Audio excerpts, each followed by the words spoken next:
Good morning, children. Babita Parmar, welcome you all in your own channel Physics की आवाज़, providing you physics easy notes. हम पहुंच चुके हैं 9th lecture of chapter 5 law of motion के friction वाले part में. ये लेक्चर मेरा लास्ट लेक्चर है इसका न फ्रिक्शन वाला. इसके बाद क्योंकि मैंने बीच में CBSE के कारण सेकेंड लॉ और थर्ड लॉ नहीं शूट किया था, but they are very important. Without that it was you could have not understood all these things. तो मैं उसे दोबारा शूट करूँगी, उनको भी 2 लेक्चर्स और हो जाएंगे इस चैप्टर के, 2 या 3 एट मोस्ट 3 लेक्चर अभी और होने हैं, तो वो बाद में होंगे.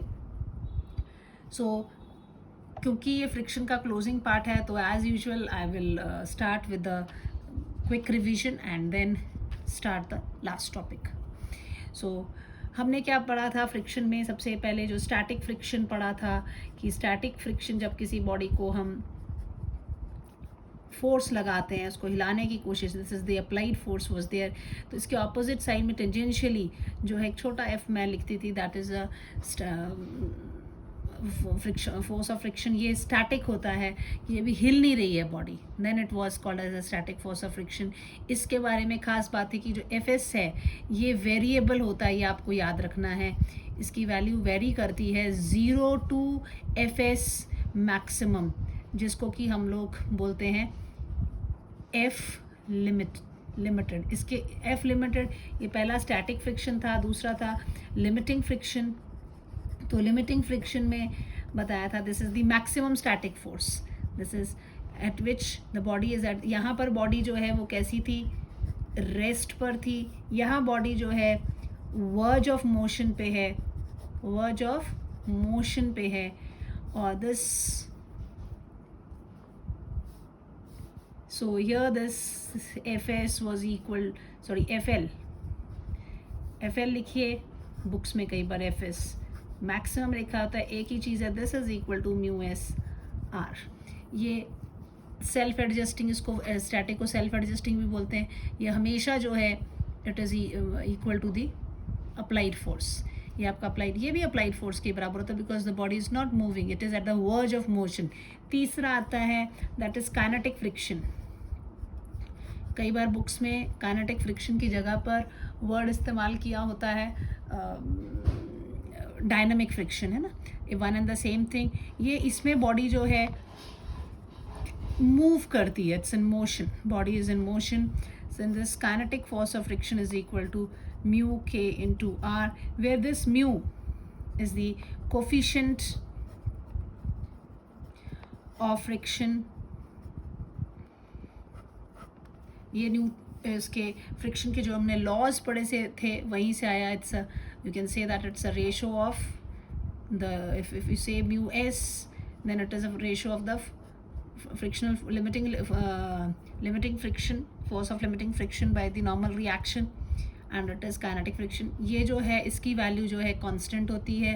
जैसे ये वैल्यू, जैसे ये बोला वेरिएबल है, दिस इज, ये F L is maximum F S की वैल्यू को, और एफ के जो है दिस इज कांस्टेंट. एक बार बॉडी मोशन में आ गई तो ये कांस्टेंट ही रहता है. तभी जो ग्राफ हमारा बनता है, if I take this force of friction is here, the applied force is there, तो जब तक ये सीधा आ रहा है, मतलब जैसे जैसे आप फोर्स को बढ़ा रहे हैं ये भी बढ़ता जा रहा है, तो लीनियर आता है. उसके बाद ये मैक्सिमम वैल्यू, इसके बाद जो है ये बॉडी मोशन में आ गई, वर्ज ऑफ मोशन में जब ये चलना शुरू करती है, then it's comes like this, ये ग्राफ इस तरह का स्ट्रेट. तो यहाँ पर आपका एफ एस है, ये मैक्सिमम में, this is F S maximum, और ये आपका एफ के है जो कि एफ के से कम है. इतनी सी चीज़ें आपको फ्रिक्शनल फोर्स में मैंने पहले करवा दी.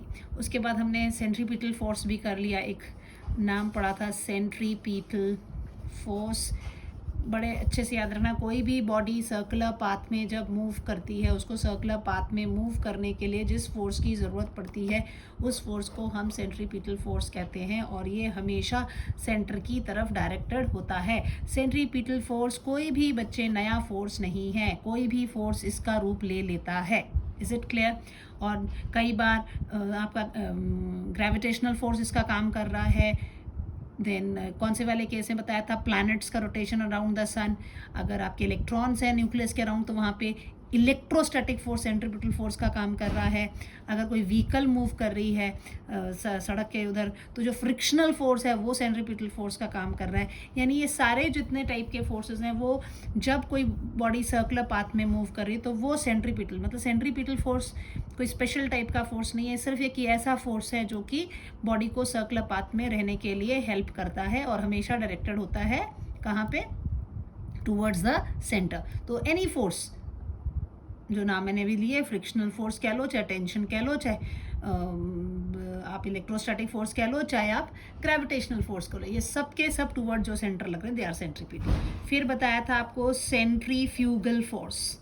सेंट्रीफ्यूगल फोर्स बताने से पहले मुझे आपको inertial and non inertial frame of reference की तो बात की थी। तो अब ये तो था सिंपल सर्कुलर मोशन में रहने के लिए। सेंट्रीफ्यूगल फोर्स की जब बात आती है तो वो फोर्स उस बॉडी, जो बॉडी मूव कर रही है, मूविंग बॉडी जो फोर्स एक्सपीरियंस करती है, उस फोर्स को हम सर्कुलर मोशन में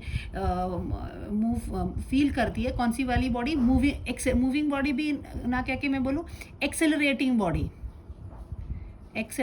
बॉडी जो है, जो फोर्स एक्सपीरियंस करती है कहाँ पर, इन अ सर्कुलर मोशन में जब वो है, उस वक्त जो वो फोर्स एक्सपीरियंस करती है, उस फोर्स को हम कहते हैं सेंट्रीफ्यूगल फोर्स। तो एक्सेलरेटिंग बॉडी जब की बात आती है तो वहाँ पर आपको पता के बारे में मैंने बताया था, आपका नॉन इनर्शियल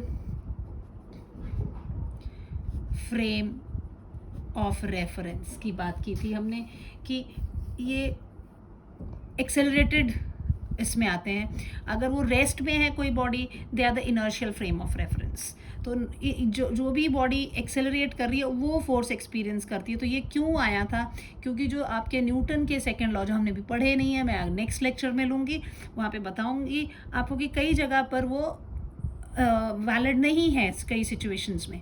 तो वहाँ पर एक नई चीज़ ऐड हुई थी, दैट वाज सूडो फोर्स। ये सारे टर्म्स आपको अगले लेक्चर में मिलेंगे, अगले या उसके अगले लेक्चर में सूडो फोर्स आता है। तो वो सूडो फोर्स इंट्रोड्यूस किया गया था कि जो न्यूटन के लॉ हैं वो इनर्शियल एंड नॉन इनर्शियल दोनों ही फ्रेम ऑफ रेफरेंस में वैलिड कर जाएं।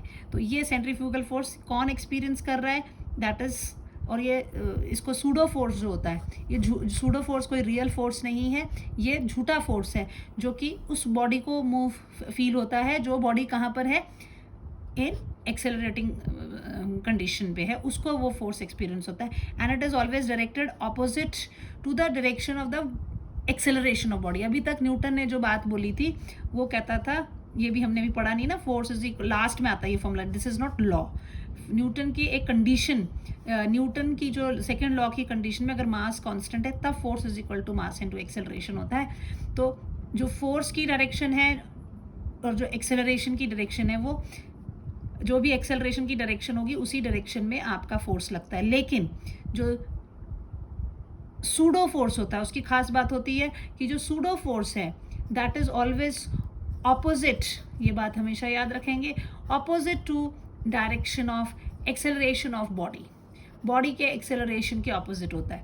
तो ये जो बॉडी जब ये गोल घूम रहा है तो इसका जो सेंट्रीपिटल फोर्स इसमें सेंट्रीपिटल एक्सेलरेशन है वो तो अंदर ही को एक्ट करेगा, तो ये उसके ऑपोजिट जाएगा, इसलिए सेंट्रीफ्यूगल फोर्स बाहर की तरफ होता है। Centrifugal force this is SF is outward, centripetal force CP is inward. Is that clear?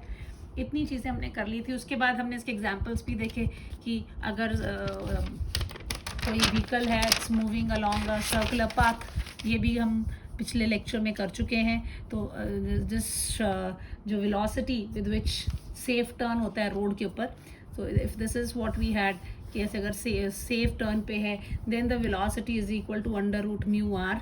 g होता है इतने तक, इससे ज़्यादा होगा तो गाड़ी के स्किड होने की ज़रूरत हो जाती है। फिर फ्रिक्शनल फोर्स उतना इफेक्टिव नहीं है, टाइम के साथ कम हो जाता है, तो वो हेल्प नहीं कर पाता, इसीलिए बैंकिंग ऑफ रोड हमने पढ़ी थी थीटा एंगल से, उसको आउटर एज को ऊंचा कर देते थे। इस वाले केस में अगर फ्रिक्शन को हम इग्नोर कर रहे थे तो हमारा फॉर्मूला आया था, that was what was that, V is equal to RG tan theta. यहाँ हमने क्या किया था, फ्रिक्शन को इग्नोर किया था, है ना। फिर उसके बाद हमने पढ़ा इसी वाले केस में अगर फ्रिक्शन को हम टेकन इनटू अकाउंट,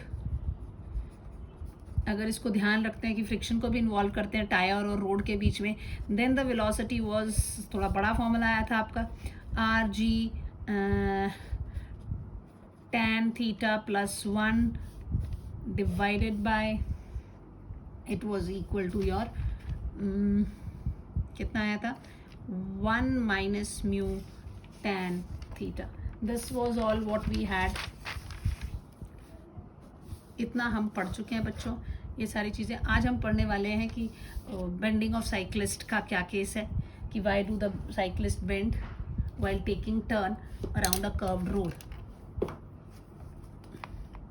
ये 2 मार्क्स क्वेश्चन है, वाई बहुत बार HP बोर्ड वाले देते हैं, why do a cyclist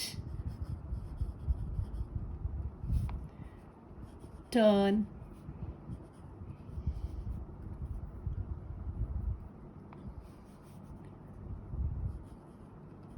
toward the center of circular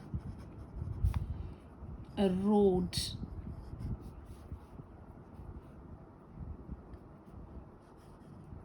to negotiate safe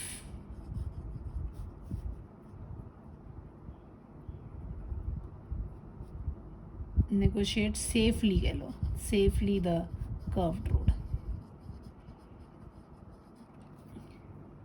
क्यों ऐसा होता है इसको एक्सप्लेन करिए, कई बार वो वेलोसिटी निकालने के लिए कह देते हैं. तो अभी तक हमारे जितने भी डायग्राम थे, हमारी जो कर्व्ड रोड थी वो हर बारी हमने इस तरह से ली थी. मैं बिल्कुल सेम वही डायग्राम ड्रॉ करने वाली हूँ, ऐसे कर्व्ड रोड ले रहे थे, है ना हमेशा ही. This was the curved road. Now यहाँ से हमने ये, this is the radius of this curved path we had taken. अब यहाँ पर एक आपका साइकिलिस्ट है, तो आप इसकी साइकिल अब बनानी है तो ज़्यादा मुश्किल नहीं है, सिंपल सा फिज़िक्स की खास बात होती है, ज़्यादा बायोलॉजी की तरह के बड़े डायग्राम्स नहीं होते हैं, लेकिन जो भी हैं अगर आपको कॉन्सेप्ट समझ में आए देन आपको फ्री हैंड से बनाने होते हैं diagrams.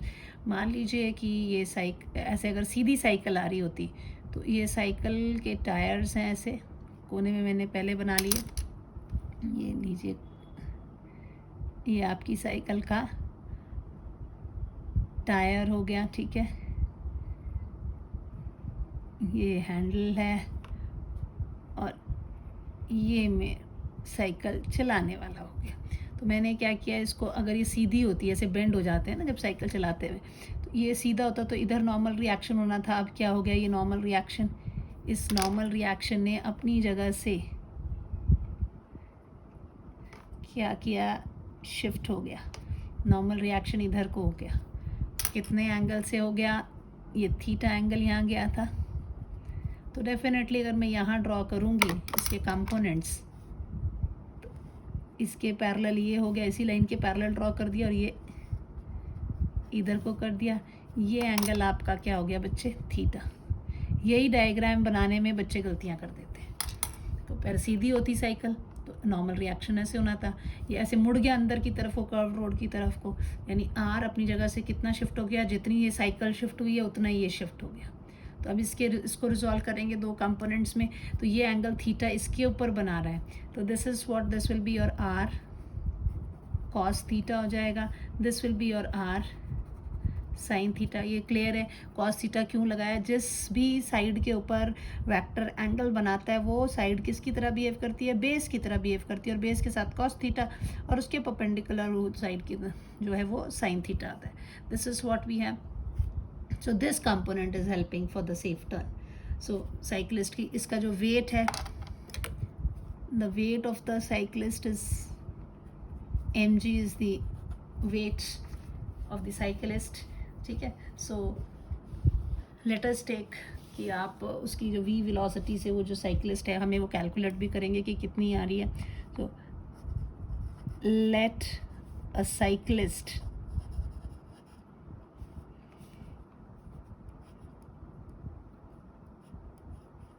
bend towards the center of curved road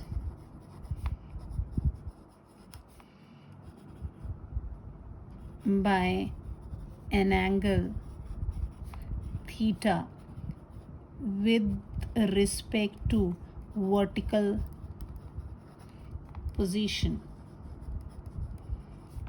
and m mass of cyclist, r radius of curved road, r normal reaction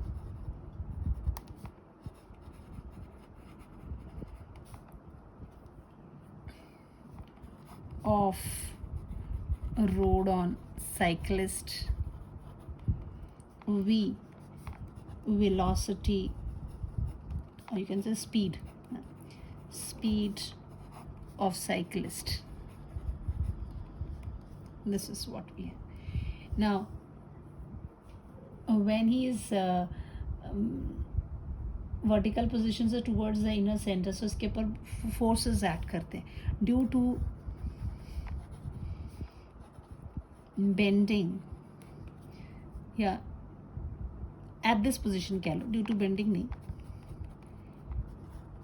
at this position of cyclist various forces acting on him are, क्या क्या forces है बच्चे? पहला, उसका weight vertically downward,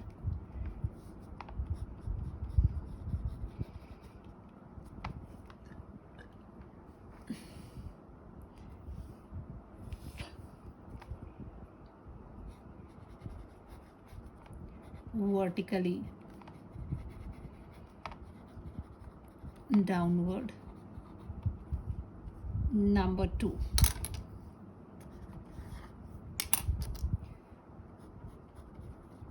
normal reaction, R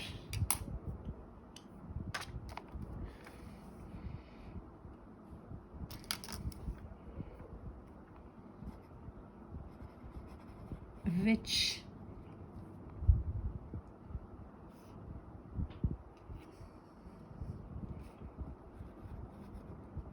acts at angle theta with vertical is resolved into two components. इसको दो components में हम रिजॉल्व कर सकते हैं. देखते हैं क्या कंपोनेंट्स आते हैं इसके. डायग्राम में देखो, मैंने बता दिया आपको, आर कॉस थीटा है, एक आर साइन थीटा है. सो इसमें पहला आप लिखेंगे, that is a, you will write R cos theta. ये कौन सा वाला था? That was vertically upward and balance the weight, so therefore r cos theta is equal to mg. This is what we have. Okay, and then the second is b. second component क्या है बच्चे? r sin theta. ये कहाँ को है? towards the center of the circular road, towards the center of the circular road, which provides the centripetal force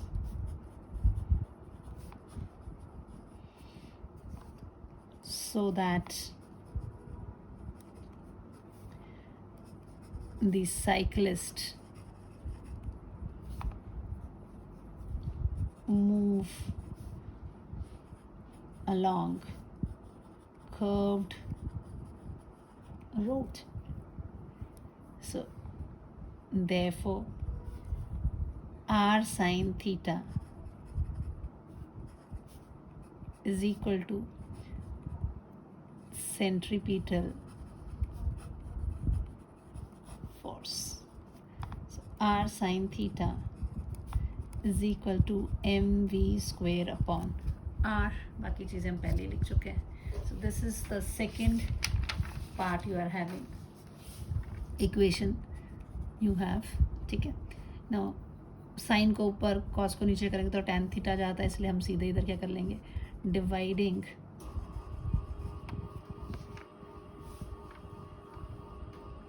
r sin theta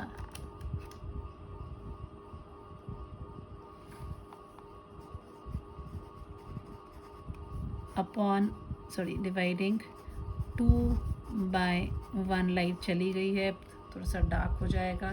anyway late me सी, अगर आ जाती है तो, otherwise I have to stop. This will be equal to r sin theta upon r cos theta will be equal to mg upon mv square by r divided by mg. m से m cut जाएगा, r से r cut जाएगा. आपका आ गया tan theta is equal to v square upon R G. So here you have that velocity is equal to under root of R G tan theta, वही जो हमारा vehicle का आया था. ठीक है ना, 4-व्हीलर अलॉन्ग द जो नॉर्मल रोड के ऊपर हमने निकाला था. बैंक रोड की बात नहीं कर रही हूँ. ठीक है. सो दिस कर्व्ड रोड है, उसमें हमने जब किसी व्हीकल के लिए निकाला हुआ था. सो लेवल्ड सर्कुलर रोड कह रहे थे. Here it is the same relation we are having. अब अगर इसमें आपको थीटा की एंगल, कितने एंगल से इसको सेफली बेंड होना चाहिए था, तो कैसे निकाल देंगे. This theta will be equal to, you can write it as tan inverse of v square upon R G. So इस एंगल पे साइक्लिस्ट को बेंड होना चाहिए. ठीक है. This is your velocity of cyclist for maximum velocity for cyclist for safe turn, and this is the angle at which cyclist should bend from the vertical position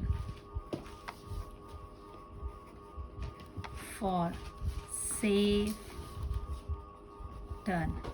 ठीक है. So ये जितना, this value should be small, theta should be small.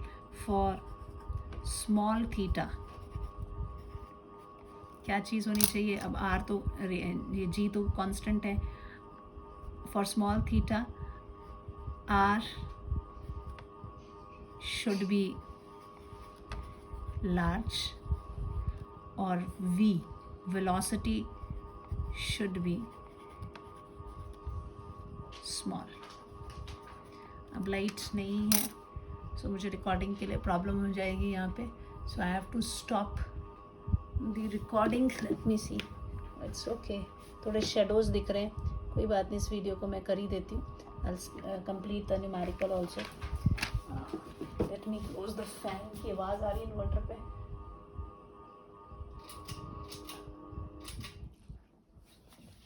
अब light भी बंद हो गई, मैंने फ़ैन भी ऑफ कर दिया. अब इतनी लाइट में ही आप लोगों को देखना पड़ेगा. अगर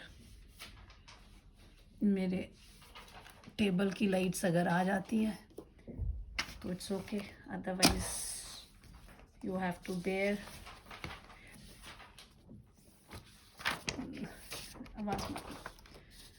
This is what we have the numerical. Now I'll start with the numerical part.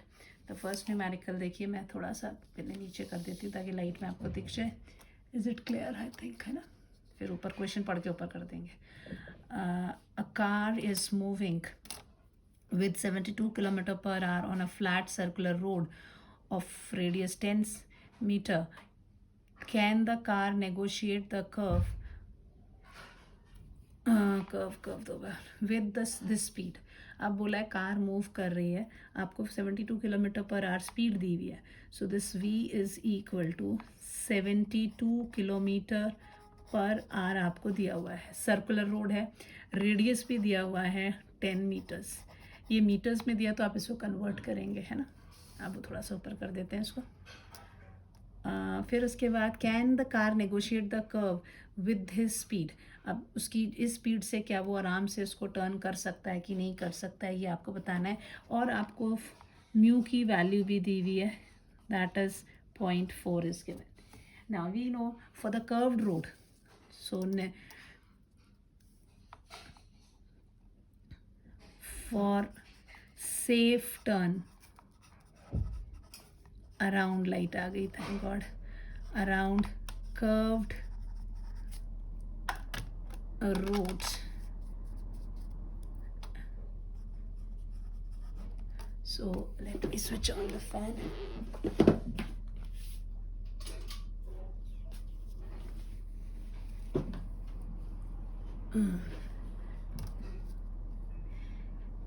For safe turn around the curved road, what we used to take is v is equal to under root of mu s r g. This is the formula. अब okay यहाँ पे ये metre में, ये लेकिन kilometre per our में, इसको आपको कन्वर्ट करना पड़ेगा. यहाँ नीचे कर देती, मैंने ऊपर ही कर देना था. 72 किलोमीटर पर आवर, इसको जब मीटर पर सेकंड में करते हैं तो क्या बताया था बच्चे आपको? सिंपली इसको 5/5 क्लास से कर रहे हैं. ये किलोमीटर पर आवर को जब भी करना है मीटर पर सेकंड में तो चुपचाप 5/18 से कर देते हैं multiply. This is 4, so 20 metre per second है. सो अब यहाँ पे देख लेते हैं आपको ये कितना दिया हुआ है. अब इस पर्टिकुलर केस में ये तो इन्होंने दी है, अब हम अपनी देखते हैं कितनी आती है. तो सेफ टर्न वाली, ये तो इनकी वैल्यू 20 मीटर पर सेकेंड है. हमारी वैल्यू कितनी आती है वो भी चेक कर लेते हैं. आपको दिया है 0.4 इंटू आर की वैल्यू दी है 10 मीटर्स इंटू जी की वैल्यू आप यहाँ पे 10 ही ले लीजिए, ठीक है. So this will be equal to how much?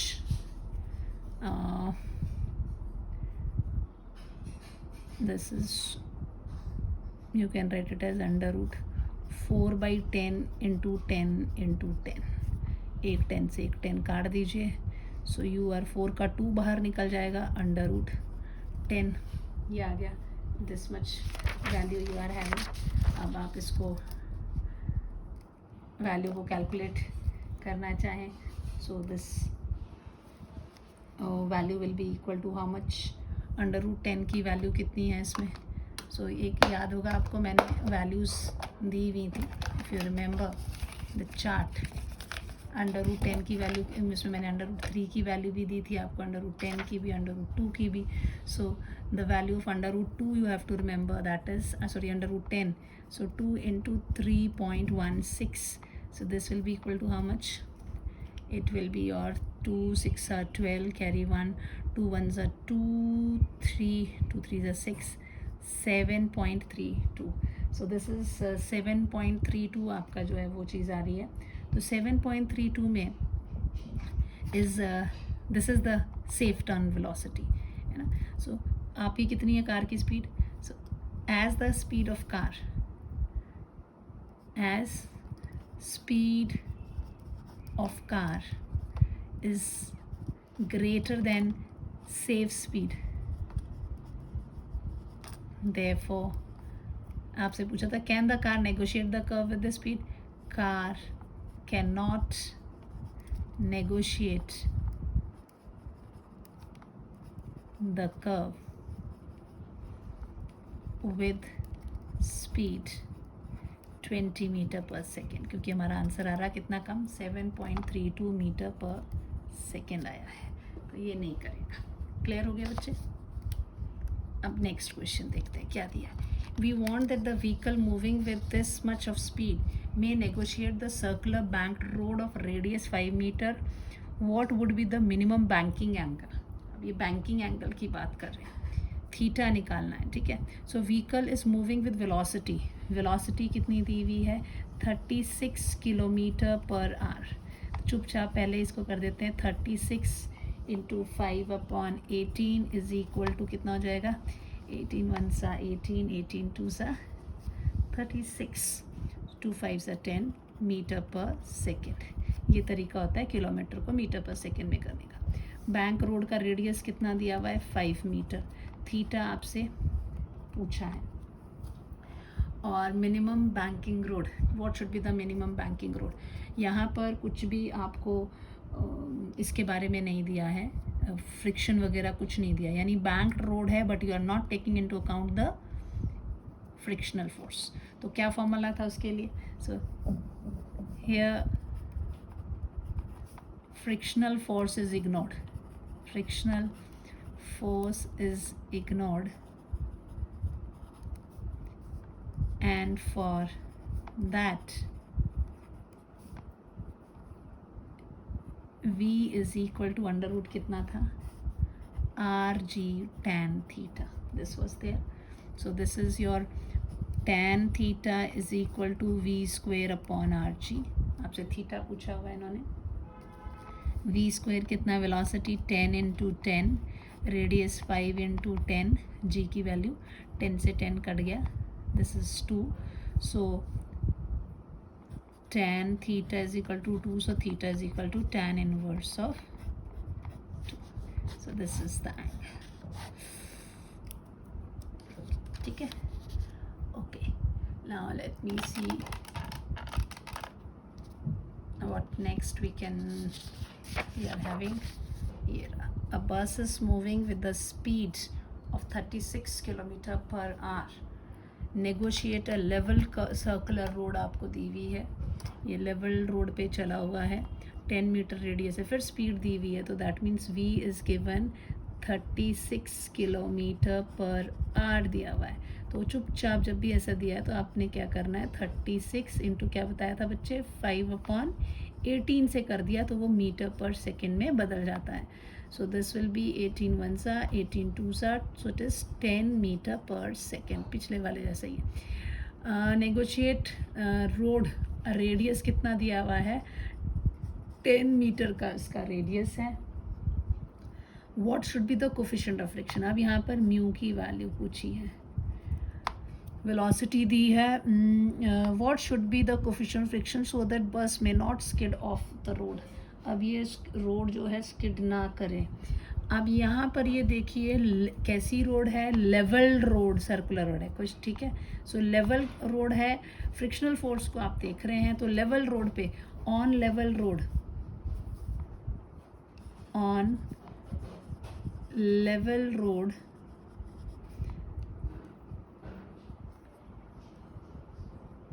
safe maximum speed for safe turn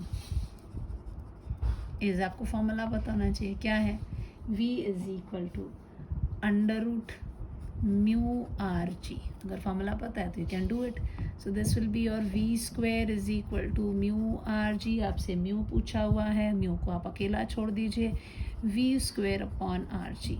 what is v, आपने निकाला है 10 इंटू 10, आपका कितना है रेडियस 10 इंटू 10, सब कुछ 10 10 है, ख़त्म हो जाएगा 10 10 10। अगर नहीं दी है वैल्यू, यहाँ मैं g ले लेती हूँ, I take g as suppose given है 10 मीटर पर सेकेंड स्क्वायर।